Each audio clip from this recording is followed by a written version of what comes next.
పాపినైన నన్ను పరిశుద్ధునిగా తీర్చడానికి వచ్చాను అన్నాడు కదా. ఆయన పరిశుద్ధుడు గనుక మనము కూడా పరిశుద్ధులుగా ఉండాలి. చూడండి, యెషయా గ్రంథము 42వ అధ్యాయము 6వ వచనాన్ని చూద్దాం.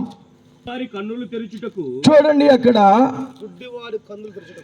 మనము లేఖనాన్ని పరిశీలిస్తే గుడ్డివారి కన్నులు తెరువుటకును బంధింపబడిన వారిని చెరసాలలో నుండి వెలుపలకు తెచ్చుటకును చీకటిలో నివసించు బందీగృహములో నుండి వెలుపలకు తెచ్చుటకును యెహోవానగు నేనే నీతి విషయములలో నిన్ను పిలిచి నీ చేయి పట్టుకొని. అబ్బబ్బబ్బ, కొట్టండి, చప్పట్లు కొట్టండి. అంతకుముందు ఎక్కడున్నాను?